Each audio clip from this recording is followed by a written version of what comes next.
I'm just like, I just announced to my friends and family and all these brawlers and, everyone I work with, like everyone, that I'm doing this thing. And I can't beat a child.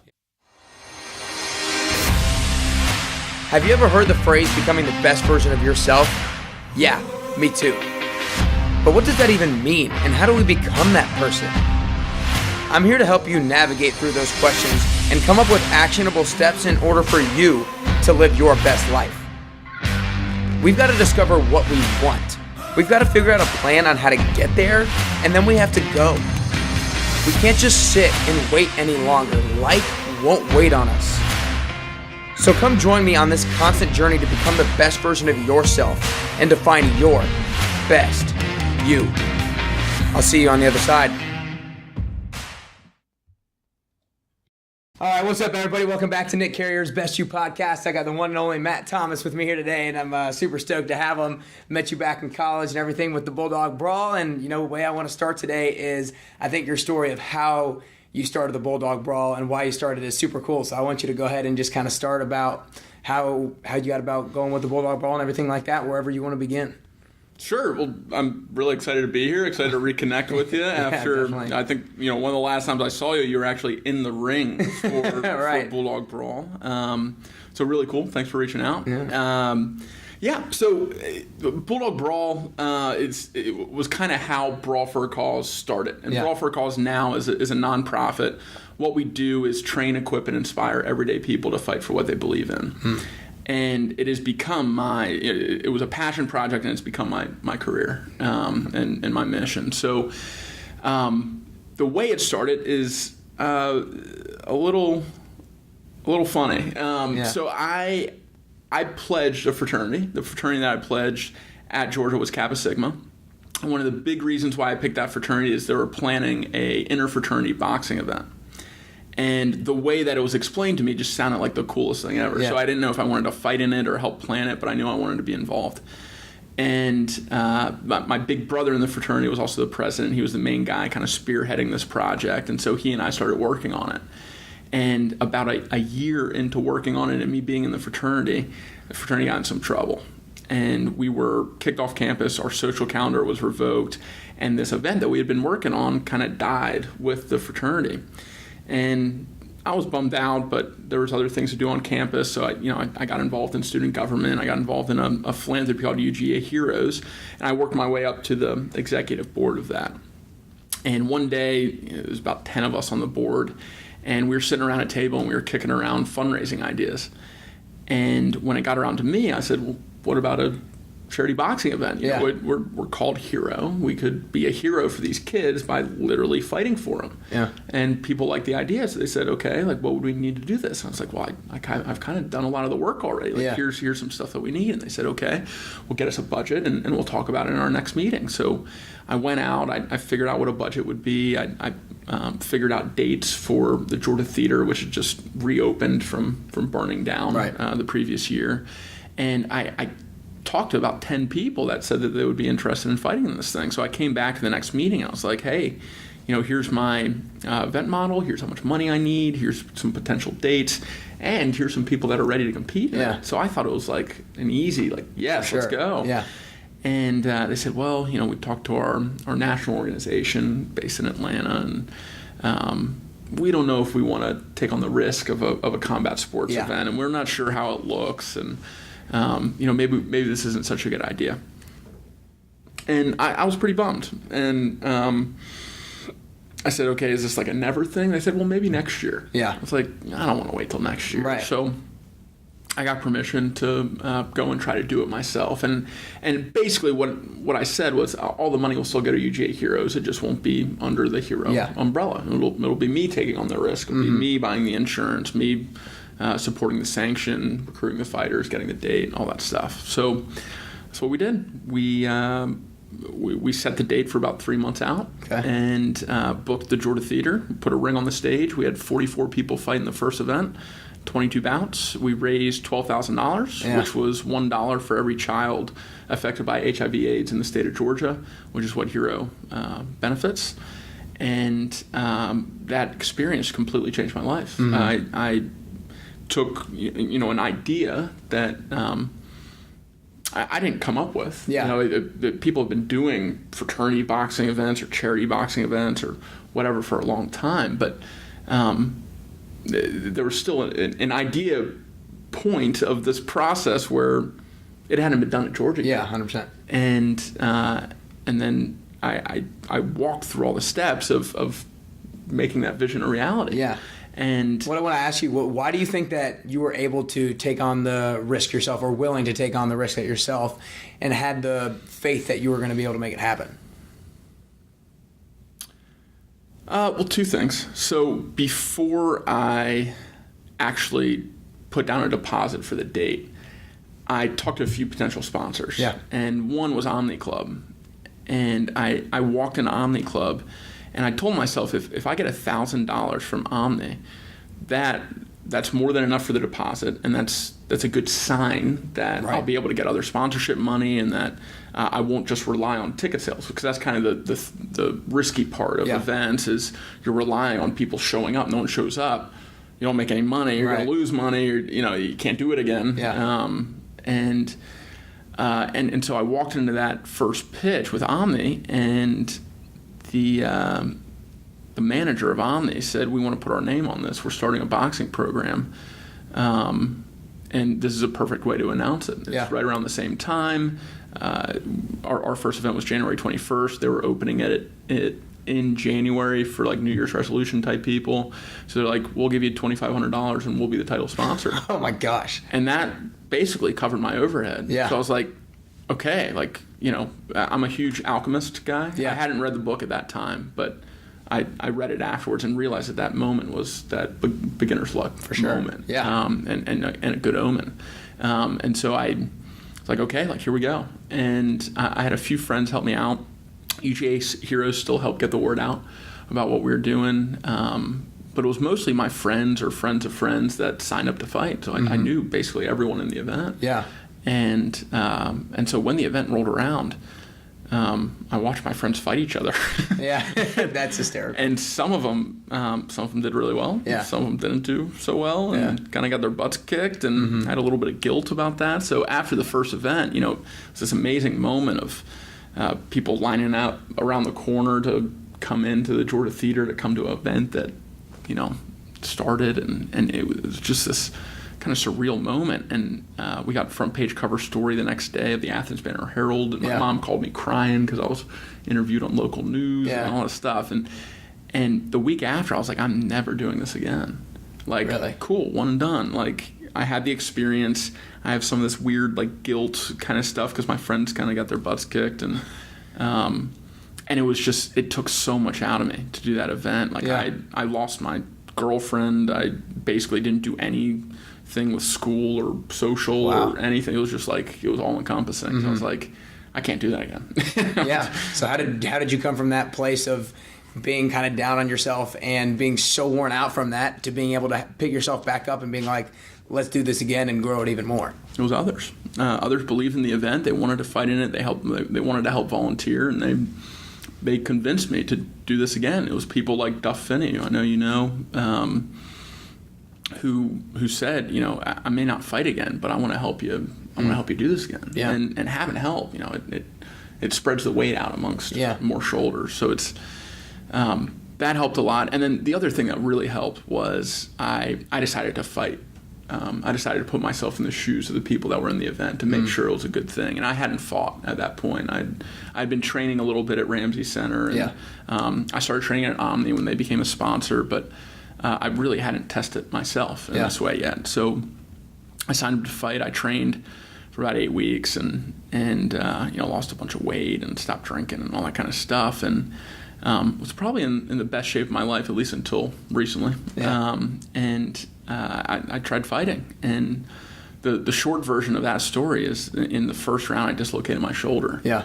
And I just had this flood of terror. I trained for weeks. People know me as this Bulldog Brawl guy. I was expected to win, and now I can't even get through the first round. I'm injured, and my shoulder was dislocated. I was trying to get it back in, and finally I got it back in, and the doctor checked me out, and he's like, do you want to keep going? Yeah. It's like, it's back in. Like, let's go. You know? Oh, my Lord.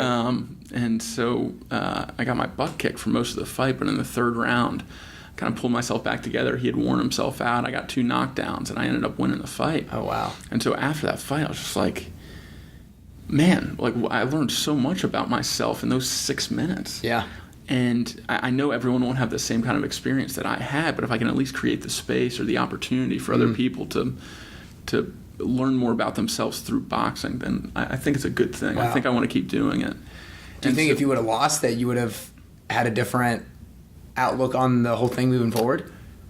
It's hard to say about me personally, but what I can speak from is others' experiences, where we've had plenty of brawlers lose and still say it's a life-changing experience. It's something that changed the way they think, changed the way that they approach adversity and challenges. And that's really what we're doing at Brawl for a Cause. It's great that we raise a lot of funds and awareness for deserving causes. It's great that we entertain a lot of people that come to our events. Right. Those are all good byproducts. But really what our mission is to train, equip, and inspire everyday people to fight for what they believe in. So it's getting into the heads and rewiring the heads of the people that are willing to put themselves in harm's way for something bigger than themselves, and turning them into a better version of themselves, turning them, unleashing that inner hero that everyone has inside of them. I think one thing that I've already noted from a couple different experiences that you've had, and something that I hear about, is that life doesn't happen to you, it happens for you. And kind of realizing that you got to take advantage of some negative experiences. So for you, you had the Heroes Committee kind of shut it down, be like, I don't think we want to do this. And then you could have been like, oh man, you're right, this isn't a good idea, and not have done it. But you let that situation happen for you, and then you went and started it yourself. You had your shoulder dislocated during the match, and you could have, pity party or like I can't fight anymore or whatever, but you let that negative situation, you took hold of it, and you're like, I'm gonna get back in there. And like you said, you learned so much about yourself, and that probably gave you so much more passion for realizing what the true passion was, to inspire people through boxing to be able to grow themselves and be better versions of themselves. So I think it's really cool that you've been able to take advantage of these negative experiences and have them work in your favor. So I think that's awesome. I love that quote. No, life doesn't happen to you; it happens for you. And I don't know if I believe it in a truth kind of way. Yeah. Like I don't know if someone's pulling the strings and it's actually happening for you. But it's an amazing perspective to have about life. Yeah. Because if you have that perspective, it assumes optimism. Something happens to you, and you can flip it. I'm not a victim. Yeah. I'm a hero. I'm going to overcome this. I'm going to use this to my advantage. And in my experience, the people that I respect and try to emulate the most are the people that can take adversity and turn it into opportunity. Yeah. Those are the people that I find myself drawn to. Those are the people that inspire me. And so that's one of the things that we preach in Brawl for a Cause is, listen, you're going to have the first day of sparring. Like, you have to spar before you fight in the main event. Yeah. Right? And when you walk into that first day of sparring, everyone is unprepared. Yeah. You haven't been punched in the face yet. And that is not a nice feeling. Yeah. Everyone wakes up when you get punched in the face, and it invigorates some people, it terrifies some people.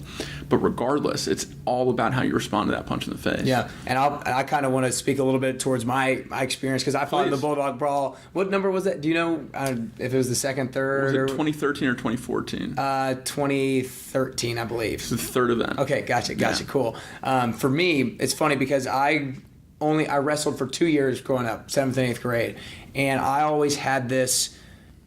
I always got so nervous before it. I was really good. I lost 3 matches in 2 years, but I always got super nervous beforehand, and I didn't know why. I was like, I'm good. I've put the work in. I've worked hard, and I don't think that was the reason why I stopped wrestling, because I was really just wanted to focus on the other sports. But I've kind of gone back to, was that one of the reasons why I stopped doing it?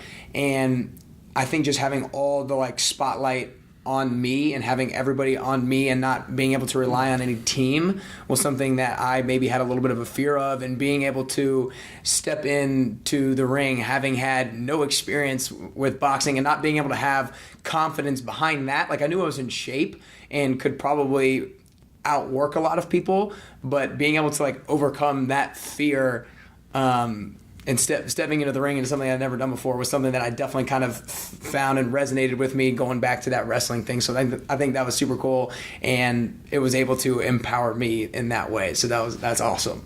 So great job. Glad that was your experience. Yeah. And we've had a lot of people express similar sentiments, and we've had some that did not have a good experience. Yeah. And that's that's life. You know, some things are really going to help you and move you forward, and some things aren't. And a lot of it is your perspective and how you respond to it. But there's some things outside of your control. Yeah. At Brawl for a Cause, what we try to do and what we want to be the best at is tailoring a hero's journey for everyone. Yeah.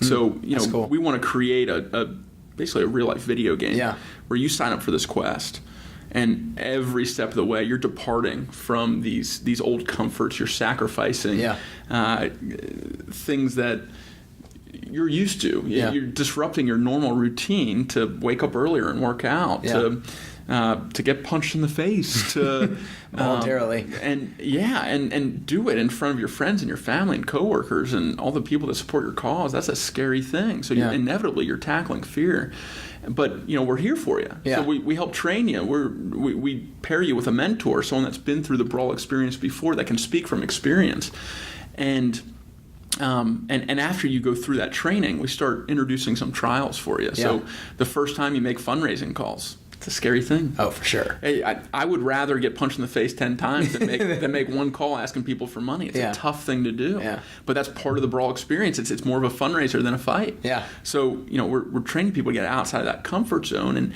and know that their heart is in the right place. As long as their cause comes first, they're doing the right thing. If they're asking someone to raise money, if they can give, great. If they can't give, now they know what you're doing and why you're doing it. That's important.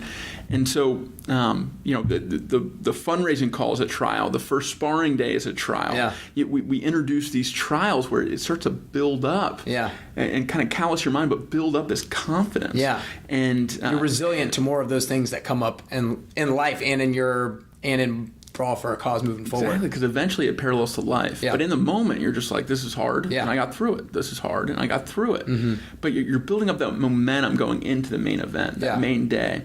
And there's a book I love that I've based a lot of this on called The Hero with 1,000 Faces. Okay. It's by a academic and turned writer and speaker named Joseph Campbell. And what he did is he took heroes' journeys from every culture, every religion, and he put them all right up next to each other. So it doesn't matter the time period, it doesn't matter the religion. All heroes' journeys have these same tenets, these same plot points. Okay. And so he says, this is what a hero's journey is. And then he contrasts them too. So he says, this is why Jesus is different than Buddha. They're cultural expressions of why the West resonates with a servant leader, and why the East resonates with searching inward for enlightenment. Mm-hmm. And he breaks down these heroes' journeys into these really consumable, really applicable ways that I love. And so what I want the brawler's journey to be is one of those experiences, but for the modern day and for everyday heroes that can fight for the change they want to see in the world in their own way. And so the final step of every hero's journey is facing the dragon. Mm-hmm. It's the antagonist moment where you're fighting the final boss. Yeah. But what all the heroes learn is it's not about defeating someone else. It's about taking on some sort of fatal flaw or some sort of insecurity or some sort of fear within yourself. Facing the dragon has nothing to do with facing anything external. It's internal. Mm-hmm. It's a battle against the former version of yourself that you need to overcome in order to become that hero. Yeah. And a lot of our brawlers experience that. They realize, hey, what I was scared about coming into this, I overcame, and I'm a different person because of it. And that's a power. I'm getting goosebumps talking about it. It's something I deeply care about and something I believe in. And once they do that, you're changed. And with that experience, the reason why we have this mentorship program, once you go through the brawler's journey, you give back, is what brings that hero's journey full circle is something that Campbell calls passing the boon. Yeah. And the boon is that empirical evidence that the hero's journey is true. Yeah. And that others can do it too. It's not just reserved for these select few that are Achilles or these mythical figures that don't actually exist. No, everyone's a hero. Everyone can do this. No one's special, right? Like everyone can have the kind of perspective that life is happening for you. Everyone can have the kind of perspective that when adversity comes, I'm going to turn it into opportunity. And this is just one way to do that. 100%. And I think that, like you said, it's just one way to do it. There's so many different ways for people to kind of realize how to defeat that inner dragon, like you were talking about. And it's just about finding those different ways that resonate with you. So what I want to talk about now is, I know that you just recently are going full-time with Brawl for a Cause, right? How long ago was that decision?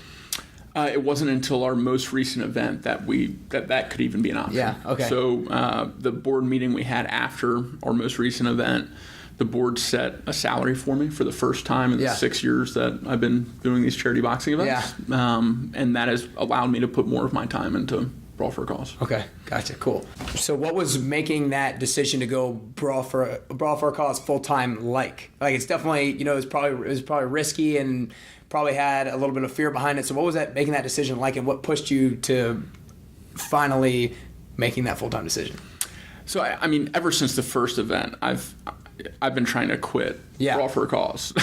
Like seriously. A lot of people that start something and they're so passionate about it, all you hear from them is, I never doubted myself. I stayed committed to it. I was persistent. I was like, I tried to get out of this thing a couple times. And it's the other people, it's the people that Brawl for a Cause has touched that have always kind of inspired me to keep it going. And so the first kind of progression towards going full-time in Brawl for a Cause was bringing it from a college event model and from Athens to Atlanta.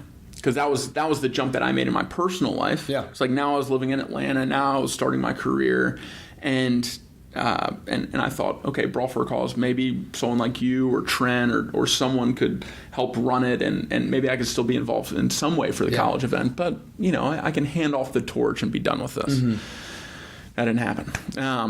And when I got to Atlanta, all these people that had been coming to these events for the last 3 years from when I moved to Atlanta, they were like, hey, are you going to do one here? And when is it? And I'd like to train, or I know someone that would be interested in doing it, or have you thought about doing it at this venue? I know someone over there. It's just like, okay, let's go.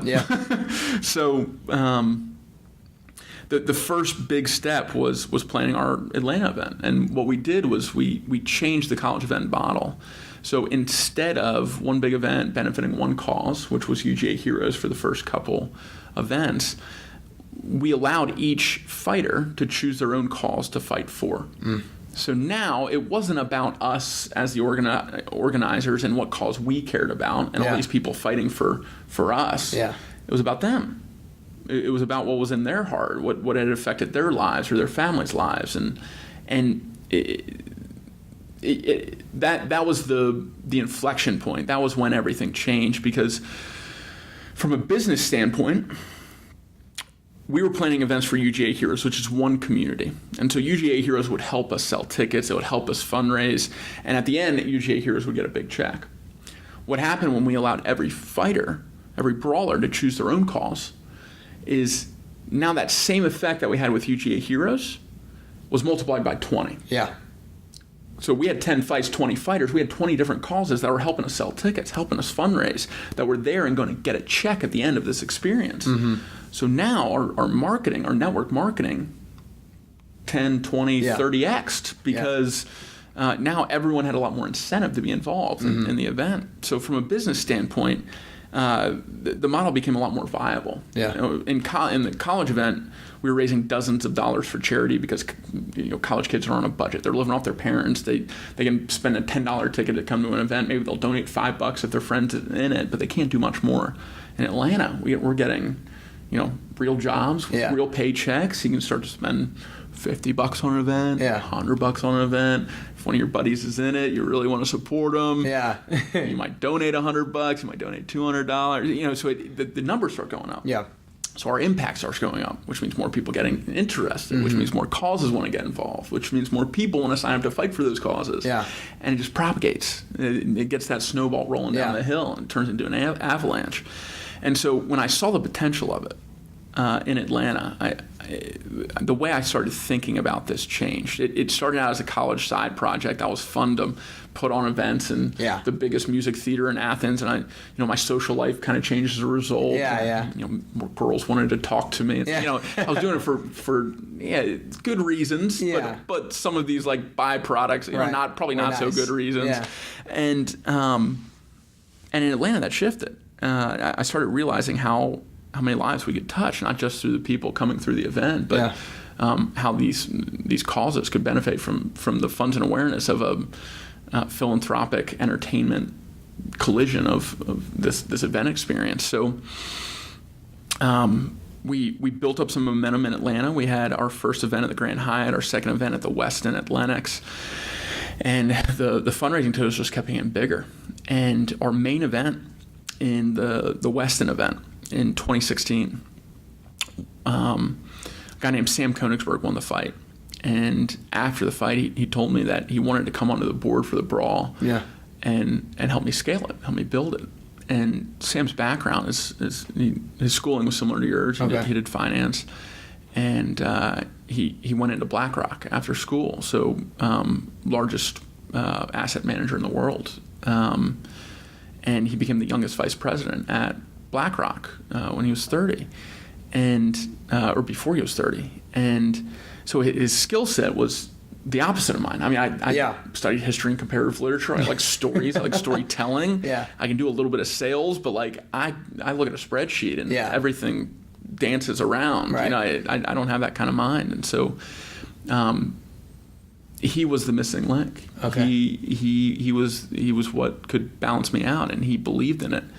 So you feel like that having that little bump gave you the confidence to go full time with it, or what was like the personal, like, this is risky, like, should I do this now? Is this the right time? Like, what was that like? It's a good question. It's hard to articulate, but seeing someone like him believe in this thing that I hadn't taken as seriously as I should have.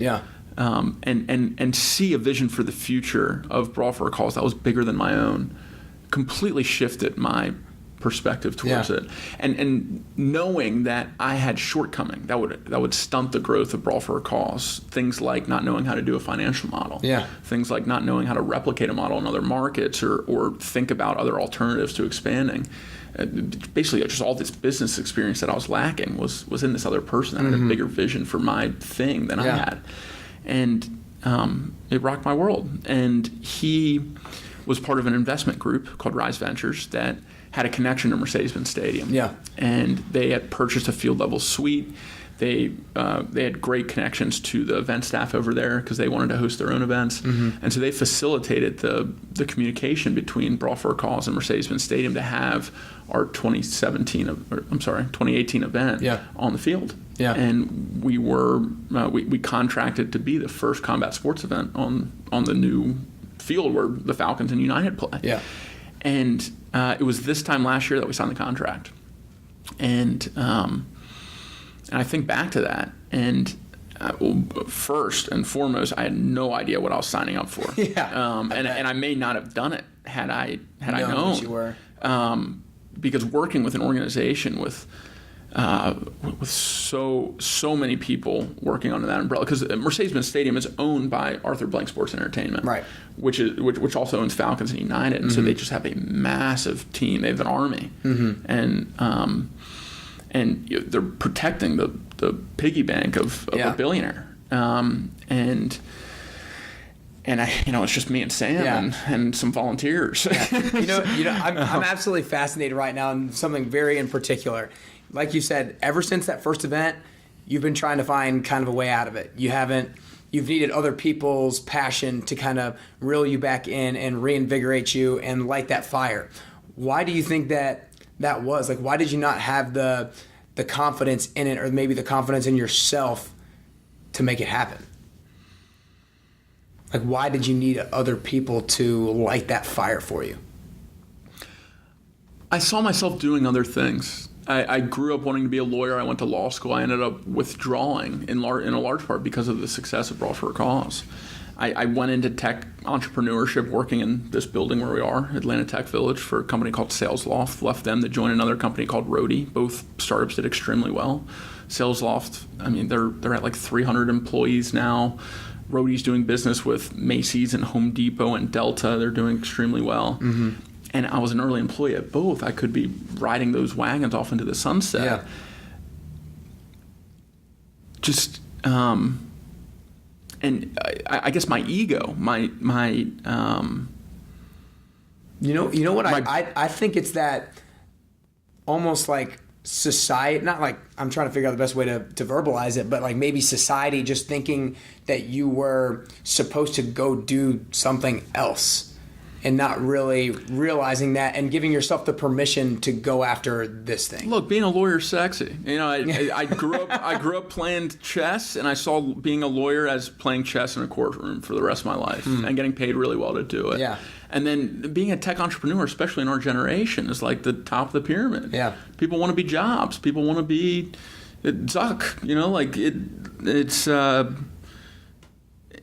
my ego wanted that. Yeah. I wanted to do that, so I was going to go learn from tech entrepreneurs and then do my own thing. Yeah. But that's not my story. It's not my plan. And the more I've done Brawl for a Cause, the more I've believed in it. And it's in part because I believe that this is my path. This is what I'm on this planet to do. And part of it is these angels come into my life that when I start to doubt myself, when I start to get scared, when I feel insecure, like, I can't do this, I'm no longer alone. Yeah. There's someone else getting in the trenches with me, picking up a shovel and helping me dig. Yeah. And that's everything. I mean, and that's what we're building with Brawl for a Cause. It's a community. First and foremost, it's for the brawlers. It's for the heroes that can go out there and change the world. And that brawler community is growing. It's becoming more and more powerful. But it's also a community of people helping to be those facilitators, that support staff for those brawlers. Mm-hmm. If everyone's Batman, the thing I love about Batman is he's not like Superman, where he has like every freaking power like that anyone could imagine. Yeah. He's shooting laser out of his eyes. He can fly. He can lift up buildings. Like, no, Batman's just like, he had early adversity as a child. Yeah. And he like drilled and taught, learned martial arts and built this fortune or inherited it, but ran the company so it didn't run into the ground. So he could still use those resources to equip himself with the tools and the training that he needed to fight evil. Mm-hmm. Our brawlers are that. Yeah. They are fighting their own fight in their career to be able to afford to take time out of their regular life to train. We help them with equipment. Our sponsors give them wraps and gloves and gear to take on this challenge. And then, basically our job is just to be Alfred. Yeah. What do you need? When do you need it? You want some advice? We've been around, like we can help give you advice, and you just need a cheerleader in your corner. We can do that too. Yeah. But I got to tell you, I have so many thoughts going through my head right now. The fact that you brought up the Superman thing is actually hysterical because I just finished a book called 12 Rules for Life by a guy named Dr. Jordan Peterson, and I think it might be the last chapter or second to last chapter. One thing I've read is he brought up Superman and the evolution of Superman. It started back in like 1930, and then they kept creating more and more powers for Superman till he got to this point where he's literally invincible. Like, I think omnipotent is the right word. Like, literally can do anything. And once Superman got to that point, it lost its steam because no longer relatable. There was no limitation behind it. And one of the things that he brought up was part of being is becoming, and like you have to have some sort of limitation to be able to overcome, to have people to relate to it. So I think that when you brought that up, that was hysterical. And then I started thinking about how you said your ego was what you thought held you back. I think now taking the leap of faith to go full time, you in a sense slayed that inner dragon of the ego that was holding you back. And now finally, because that ego is gone, you're going to be able to blow it up and make it huge because you no longer have this thing that's holding you back. Now you realize, like, I can do this. You're giving yourself permission, and now you're going to run with it. So I just had to get those thoughts. The Superman thing was awesome, and then, I don't know, I just think I'm fired up for you right now because I think you're at a great point. I think you're just going to absolutely blow it out of the water now. Finally, that you've gotten over the ego thing. But what I want to get into now is your latest endeavor, kind of the chess boxing thing.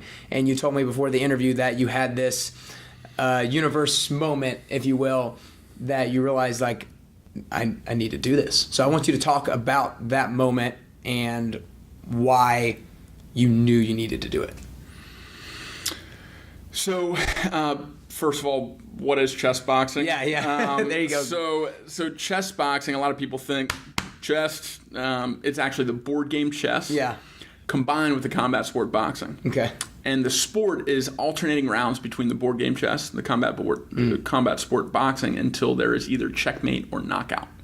Oh my gosh. So you go back and forth against the same opponent on the chessboard and in the ring. You're punching each other, you're taking each other's pawns and knights until someone either runs out of time, someone's king gets taken, or someone gets knocked out. Yeah. Whatever comes first. And so I mentioned earlier that I fought in college and I dislocated my shoulder. Afterwards, I had a lot of damage to my shoulder. I had to do a lot of rehab. I tried to avoid surgery at all costs. But even with the rehab and the physical training and all that stuff, my shoulder was still coming out about 2 to 3 times a week. So jeez. I was asleep. I would wake up with it out of socket. Yoga, it was slipping out. I would reach back in my car to grab something in the back seat. It would slip out, and I'm on the road. It's dangerous. Yeah. So it was affecting my day-to-day life, and I finally bit the bullet and decided, okay, it's time for me to fix this thing. Yeah. And I was terrified because surgery's no problem, but the recovery is hell. Yeah. And I knew that I wasn't going to be able to work out, and I mean that's my meditation, that's my release. Yeah. I train with the brawlers. I really love being active, and recovery meant 6 months of not being able to hit a heavy back, and so I got the surgery, and the surgery that I got was an open bank heart. With an open bank heart, you have to sleep sitting up for 6 weeks. So you're in this air cast, and you're sleeping in a lazy boy or with pillows propped up behind you in bed or whatever. And so I didn't sleep through the night for 6 weeks. It was like you're kind of like sleeping in little pockets during the day, and then you're sleeping in little pockets during the night. And in between, I was watching a lot of Netflix, a lot of YouTube, and I was watching YouTube one day, and the little sidebar that like serves you videos of like things you may like. A chess boxing video popped up. Yeah.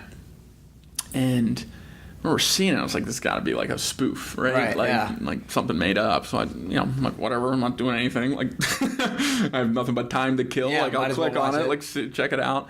I watched, and it was super legit. Yeah. These people were like, chiseled and like, really high rating in chess and like, doing both. And I was like, oh my God, this is a real thing. Like, and I got obsessed with it. So I watched that first video. I watched every video on YouTube. I read all the articles about it and found out that it was a relatively new sport created in 2003 by this Dutch guy named Ipe. Okay. And I tracked down the contact information for Ipe, and I sent him an email. I was like, hey man, like, I love what you're doing. It's super cool that you created a sport, like, big fan. And I'm sitting in a recovery bed right now, but someday I'd like to try this. Yeah. Do you do any events in the United States? And he said, no, currently we're only in Europe and Asia. I said, well, do you have interest in bringing it to the States? I do this thing called Brawl for a Cause. I promote charity boxing events. Maybe I could help. And he said, that'd be great. How about you compete in one of our events first? You can see how it works. And then maybe we can talk about expanding to the States. I said, okay, so, we'll stay in touch. I need to get recovered. I need to get in shape, but I'll reach back out. So, about a year and a half goes by, and I'm starting to train again. I'm starting to spar again. My shoulder's feeling pretty solid, so I reach out to him again. And I ask him, like, what do you have coming up? And he said that the Chess Boxing World Championship is July 2018, and that I should consider entering. And I'm like, when are you, what time frame was this? July 2018, where was this now? This was May 2018. No way. So this is 3 months before. Oh, my Lord. So... I'm like, listen, it's 3 months out. Yeah. These are, if it's the World Championship, it's the the best in the world at this. And he's like, the sport's still early days. Like, you can do this. I'm like, I don't want my first time doing this to be a world champion. Like, let's warm this up a little bit. Let me see how I am before I go, represent the United States in this. And he's like, well, actually, no American has done this before. So if you want to be the first person from the United States to compete in the World Championship, the spot is yours. You don't have to qualify. You don't have to do anything. You just sign up. Wow. It's like, okay, let me sleep on it. Yeah. And I tried to sleep that night. I didn't. And the next day, I knew the right answer. I knew I was going to do this. And why? It was my gut. I mean, it's the same thing, same reason why I didn't stop doing Brawl for Causes. It's the same reason why I decided to trust people like Trent or Sam when they said, keep doing this. I just knew that this was for me, and it was going to be part of my story. And so I sent him a message. I said, I'm in. What's next? And he sent me like a rough training program, but it was based on the assumption that I had other people around me that I could train with in chess boxing. So it honestly didn't really help me much. Yeah. And so I had about 8 weeks to write my own training program and to basically navigate my own brawler's journey. I signed up for this thing that I'd never done. I was scared to do it. I was going up against people that were much more experienced than I was. And on top of all of that, I had to fly across the world to go compete in it because the World Championship was in Calcutta, India. And it was just this massive mountain in front of me that I was looking at, and I was terrified to climb, but I knew I had to. And I thought I was well equipped for chess boxing.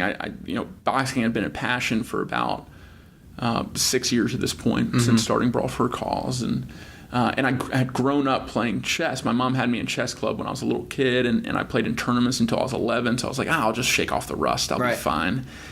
And that was not the case. I found a chess coach just through Google, and Googling chess coaches Atlanta, and this organization called Chess Atlanta came up, and the CEO of it was the Colombian national champion. He had played all over the world. He was an international master. He was a really talented chess player, and he lived not too far away from me. Okay. And I reached out to him, and I was like, hey, I'm doing this chess boxing world championship thing, and I'm looking for some chess training. Like, what are your rates? And he said, you're competing in the world championship on behalf of the States. And I said, yeah. And he said, I'll train you for free. Oh, my gosh. And I said, okay. And basically what he facilitated was the ability for me to go to any of his chess camps leading up to the event. And he had chess camps every week. Chess Atlanta does a lot of the after-school programs and chess camps for the private schools in Atlanta and some of the public schools. And so I remember the first day of my chess training, I show up, and I'd been playing a little bit of blitz chess on chess.com. I was like, all right, let's do this. And he asked me sit down in the middle of the room.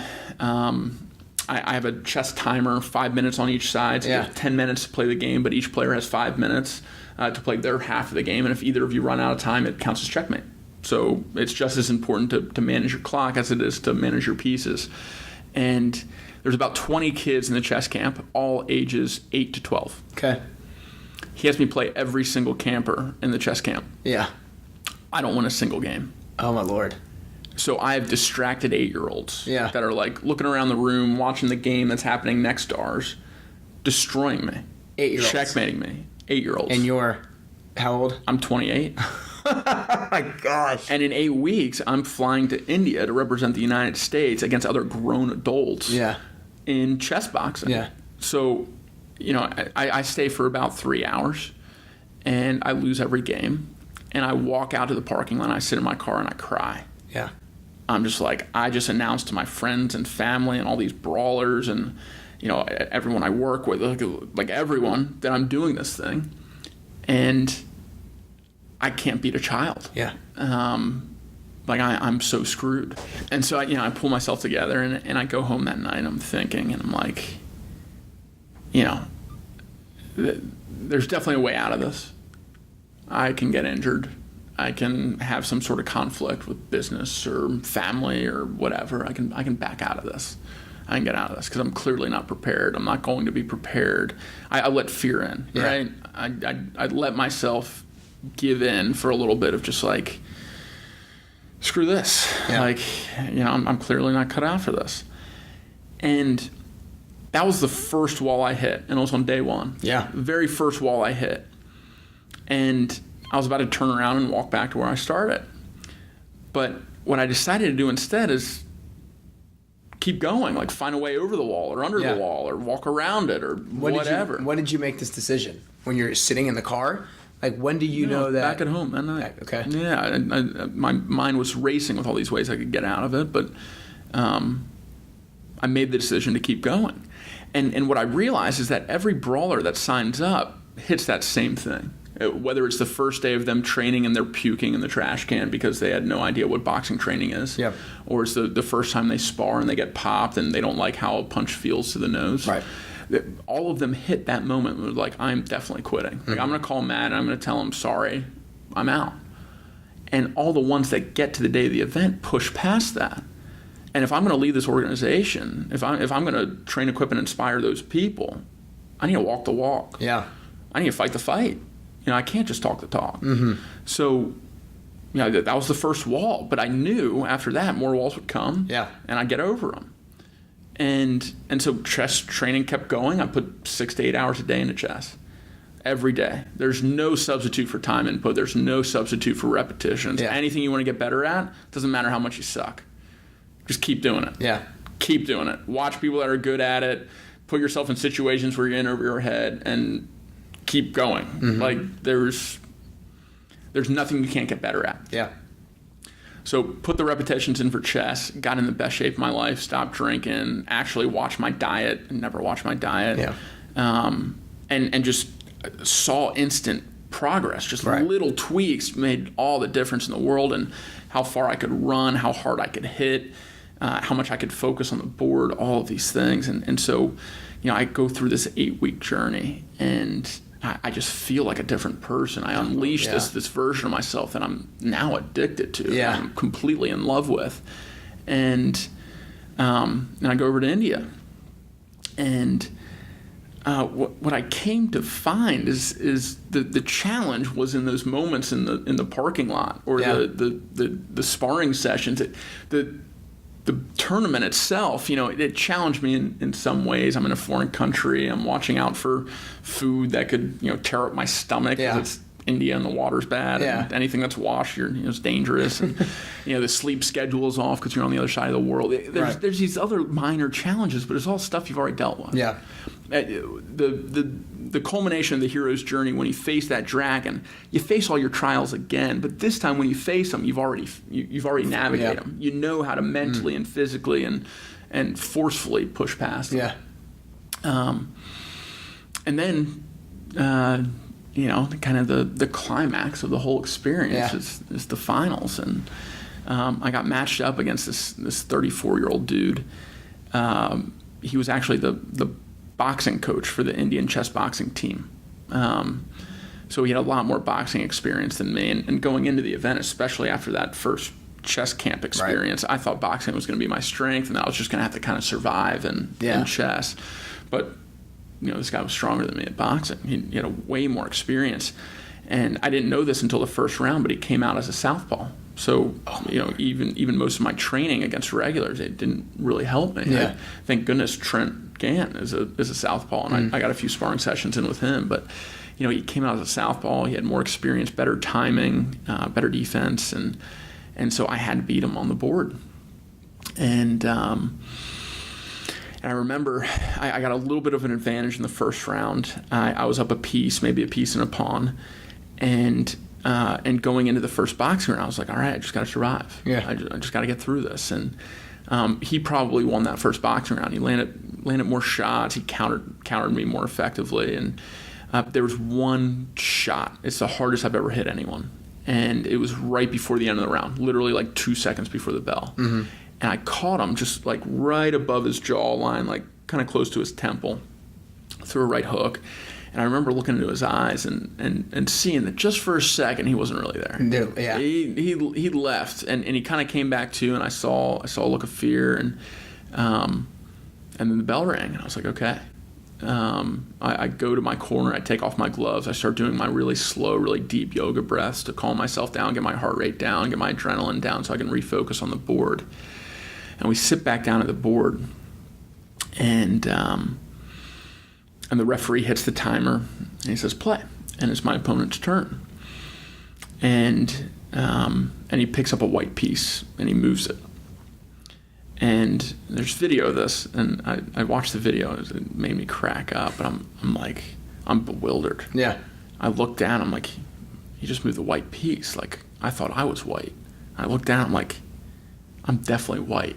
And I look at the ref, and the ref kind of figures it out at the same time I did. And he pauses the game, he moves the white piece back, and he tells my opponent to move again.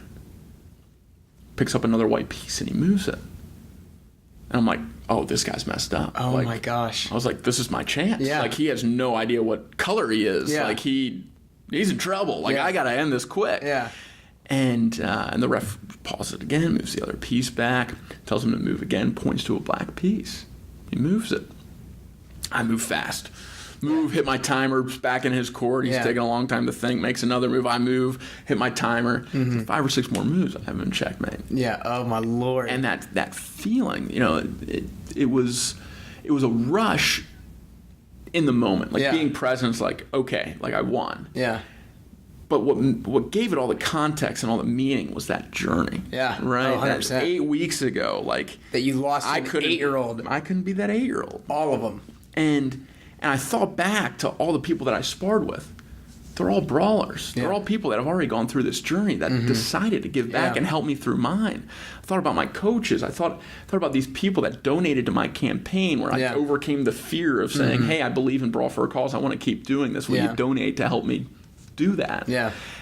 All these people flashed in my head, and I realized why I was doing this. It's that community. It's that shared experience that we're all going through. Jeez. And it was magic. Yeah.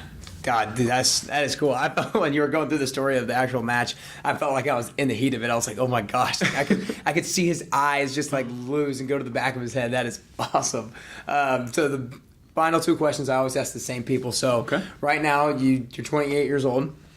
You just decided that you're going to go Brawl for a Cause full time. So I'm sure you have goals and things that you want to accomplish with Brawl for a Cause. And I'm sure you got things you want to do with chess boxing and things down the road you want to do, accomplish, and create. What does 38-year-old Matt Thomas look like? What has he done? What has he accomplished? So the organization's mission, I gave you the qualitative one already. Yeah. Train, equip, and inspire everyday people to literally fight for what we believe in. We'll never accomplish that mission. There's always going to be more people to go through a hero's journey. Yeah. So we're going to keep doing that long after I'm dead, right? The first goal is to build something that lasts beyond me. Yeah. The quantitative goal is to donate $1 billion in my lifetime. So right now we're at $330K. We're at $325,000. We have a long way to go. Yeah. And I don't come from money. I haven't built a Microsoft or a Berkshire Hathaway to where I can write $1 million checks. But what I can do is I can build a system early in life that self-propagates. Yeah. Where brawlers can tap their networks and raise funds and awareness for something they believe in, and there's no shortage of people that can do that. Yeah. And so my belief is that we will stand on the shoulders of giants. Our success is tied to who is willing to step into the ring, step into the arena, and fight for what they believe in. And so 38-year-old Matt, I would love to have accomplished that goal of $1 billion. Gotcha, that's awesome. And the way that we'll do that is through a combination of what we've already done, which is really focusing on the experience of the brawler. Yeah. The more that we can invest in them, that's key. The more that this organization will grow and benefit. A lot of people ask me, when are you doing your next city? Yeah. When are you expanding? Are you going to LA? Are you going to New York? Are you going to Austin? And for a while, I thought that was the best path forward. We'll go do this in New York, where Atlanta's a great market for this, but New York, there's more money, more people. There's similar events, so people get it. Like it would be a good market for this. But when I reflected more and more, and when I thought about what the future looks like, I brought an idea to the board that I think is a much better one, which is instead of expanding physically, we could expand digitally. We can invest in storytelling that doesn't involve bringing people into a physical room, but instead film the entire brawler's journey, that hero going through all of his trials, all of his training, all the way up to facing his dragon. And if we film that whole process, if we show that evolution of a character, it's something that will inspire people. It'll bring more people to realize what our mission is and want to get involved with it. And the beautiful thing about digital content is that there is no ceiling. There are no walls. There is no limit to how far it can reach. It doesn't just have to be in Atlanta, New York, LA. It doesn't even have to just be in the United States. It can be all over the world. And if we put what we're doing out there, if we put it on YouTube, on Twitch, if we sell it to a Netflix or an Amazon, or if we put it on television, we let the stories expand for us. And then wherever there's the most interest for another market, once we have 100 people sign up in New York, well, now it's a no-brainer. We know where people want to fight for what they believe in, and we'll go there next. So we let that interest bubble up, and then it'll pull us in like a magnet to a new market. So what we're focusing on this year is we'll be doing Mercedes-Benz Stadium again. And we're starting training now. And we're having brawlers film themselves from the second they sign up and they're scared and they don't really know what they're getting into, to all the moments where they're doubting themselves. The first thing we say is pull out that phone and talk into it. Talk into it and track that journey, because other people are going to go through it. And even if you don't get through it, or even if you don't have the positive experience, you doing that will help them. You'll pass that boon forward.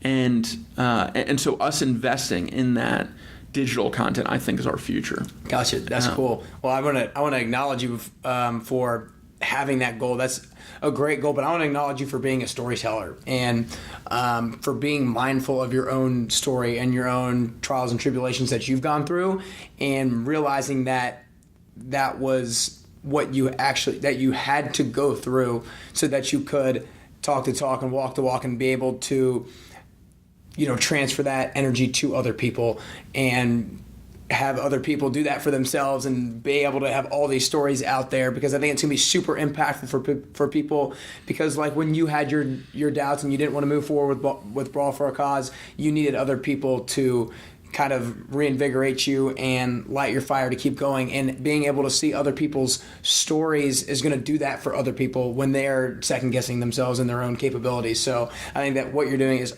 awesome and super cool, and it's really going to be great for people to be mindful of their own stories and their own things that they overcome. So that's awesome. But before I ask the last question, I want you to let the people know where they can find you on social media and online and all that good stuff.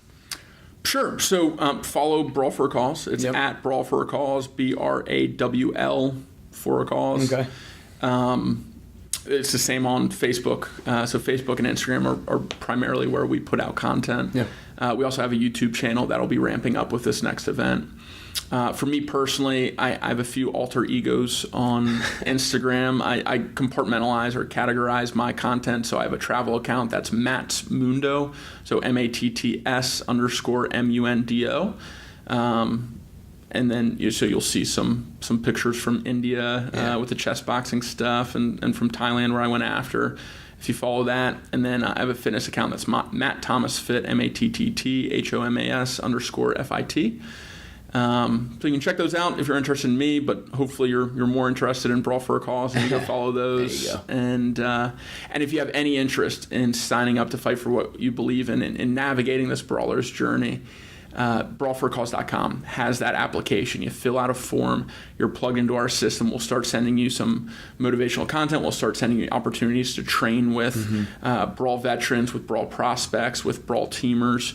And you can get involved in our community. That's awesome. Such a great way to write your own story and then be able to deliver and be able to give that to other people and transfer that energy and everything like that. So that's awesome, dude. Last question I always ask everybody is, being the best version of yourself to me is a constant journey. I don't know if we're ever at that best version of ourselves, but we're always trying to upgrade ourselves better today than we were yesterday, better tomorrow than we were today, and that sort of thing. So what I want to ask you is, for you personally, if you could do or work on 3 things to help become that best version of yourself, that best Matt Thomas that you could be? What are those 3 things that you could do or 3 things that you could work on? So this chapter of my life is focused on exploration and building Brawl for a Cause. So I'm exploring myself, I'm knowing myself, I'm loving myself. I do that through travel and through fitness. And I think exploring the world is something that everyone should do while they're young, because it's not about seeing the Eiffel Tower or Machu Picchu or the Taj Mahal. It's about seeing yourself in different uncomfortable scenarios and learning how you react to your uncomfort zone.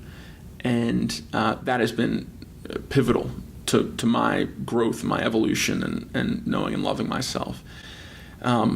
I'm focused on building the brawl right now because I want to do that for the rest of my life, and I want it to exist beyond, this life, this vessel. And I know that I have more time and more bandwidth to be able to do that now than I would when I have more priorities, like a family. So what I want to start working on for the next chapter is becoming the best human husband and father that I can possibly be. And that starts now. I don't have any prospects for who my life partner is, which means that there are no kids in the picture yet. But the actions that I take today, the habits that I'm building, the ways that I'm thinking about human interaction and self-interaction will all affect that future life partner and those kids that I'll help shape for this world. And so something that I'm planting the seeds for now is becoming that best version of myself or that best human husband and father that I can possibly be.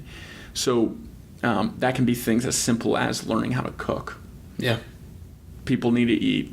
And the more you can cook healthy food and provide for your family in that way, the better human husband and father you're going to be. Yeah. So teach myself how to cook.